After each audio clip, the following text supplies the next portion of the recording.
Hey kiddos, how are you? Hope you're doing well. Today we are going to learn about beef. So you learned about poultry, and now we've just entered into the beef sector. So cows, here we go. So, the first part of this is just a little bit of review. You have three types of meat. You have red meat, which is beef and pork. You have poultry, which is going to be chicken and turkey, which is what we hit on last time. And then we will finish this unit with fish and shellfish. So, just a little bit of review. This is also hopefully a review for you, but meat is the edible portion of a mammal.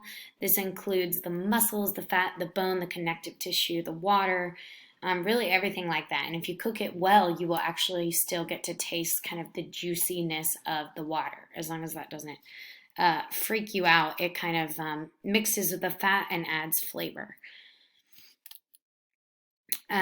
So you need about 5.5 ounces of protein every day in your diet. So that is the equivalent to basically the size of a deck of cards, okay? So some people argue that diets high in protein can be great for you. I would say that diets high in protein are really good if you're dealing with some sort of recovery, some sort of tissue issue or like a muscle strain. So, like building and repairing yourself. Okay, so beef. Beef comes from cattle over 12 months of age, okay? Um, so, we consider beef a mature cow, okay? So, it's at least a year old. And what you're going to find if you've ever tried beef is that it has a very distinct flavor and a very firm texture. Okay, depending on how we cook it, it might be firmer or it might be more tender. And then that also depends on what part of the cow you are eating. It's usually bright and cherry red in color with a creamy white fat in the middle. Now, if you're looking at meat that is very dark and kind of brown, you might want to check and see how many days old that meat is, okay? It could be going bad. Typically, a good sign of if it's going bad is if it's turning brown.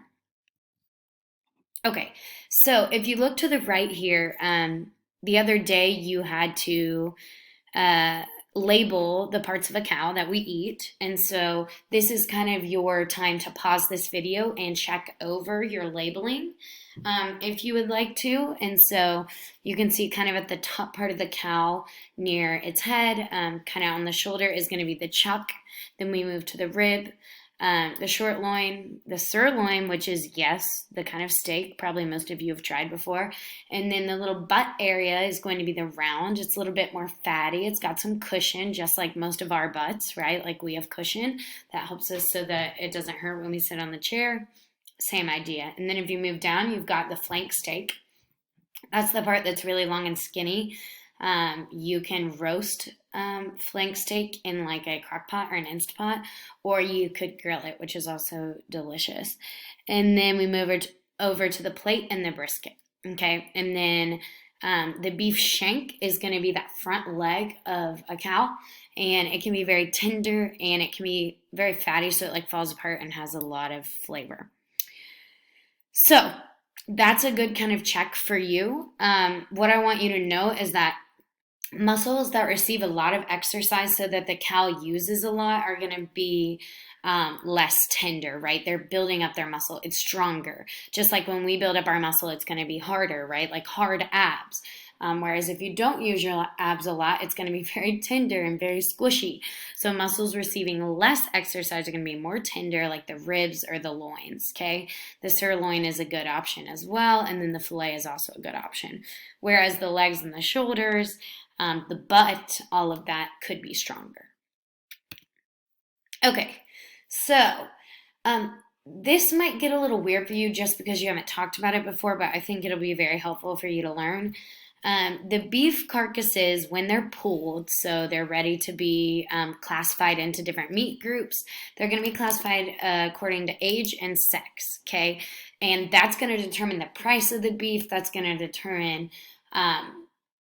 basically who sells the beef, if the beef's still good for us to eat or not, things like that. So, cuts of beef. So we have the sides of beef, which is when Basically, the carcass is cut all the way to the backbone, so into two halves, and then they hang it like in a meat market. You have quarters of beef, so the sides are cut in half, so you can buy a huge quarter of beef actually at the store if you wanted to. You could order that. We have wholesale cuts, which are going to be the smaller cuts that you might sell a restaurant and then make them into 10 sirloins. Or you have the retail cuts, which are the ones you buy at the grocery store, like filet, sirloin, beef tips, flank steak, all of those. In this order that you see on the screen is typically going from least expensive to most expensive. If you just cut that cow in half and take half of it, you're probably going to get a better deal than if you went to the grocery store and bought 5 fillets or 5 sirloins. So retail cuts tend to be more expensive, and then those whole cows or those wholesale are going to be cheaper. A lady who used to work in our school named Miss Mashburn, her family decided that they were going to literally purchase a whole cow. At the beginning of the year, they're going to purchase a whole cow because they figured out that that's about how much meat they eat in a year. And it was way cheaper to purchase a whole cow than to go to the grocery store every week and buy meat because, as we know, red meat is expensive. So that's just an idea. They got it off of a farm. They knew it had been grass-fed. They knew it didn't have a lot of chemicals in it. It had been organically fed. There's things to think about here because buying a whole cow could be really great in theory, but what if you don't have enough freezer space? That cow's not going to last in the fridge. You'd have to freeze it. What if you don't know how to cut up the cow in proper ways? So you do have to have some knowledge if you're going to embark on a journey like that, but it could be cheaper for your family. So these are options. All right, we're almost done. Hang in there. So cooking your meat properly. I have drilled this into your heads time and time again, but we need to use a meat thermometer and we need to remember our USDA guidelines. You need to cook steak to 145, okay? And you need to cook ground meat to 155. End of subject, no questions asked, right? We know that.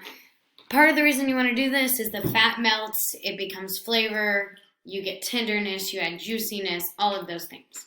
But to check for doneness, you need to use a meat thermometer, okay? This is going to reduce the risk of foodborne illness, and we all know that we don't want to get sick right now or ever with a foodborne illness. Okay, so this should be a little bit of a review for you, but when it comes to steak and ground beef, you can cook the following ways. Broiling, okay, grilling, roasting, frying, parboiling, which is you basically half boil it and then half broil it to get crispy. Braising, that's a really slow roast, right, with water, juices, it's like a crock pot. Pressure cooking, which is that Instapot, if you've heard of one, they're very popular right now. Slow cooking, and then microwaving. You want to use the slow cooking methods for the least tender cuts, okay? Because least tender cuts are not going to get tender in 5 minutes on the grill. And then you want to use the grill or something a little bit quicker like frying for your tender cuts. So I hope this makes sense. If you have any questions, reach out to me. And just a reminder, this is a little late, but you should have been taking notes on this. So, woohoo! Have a great day. Miss y'all.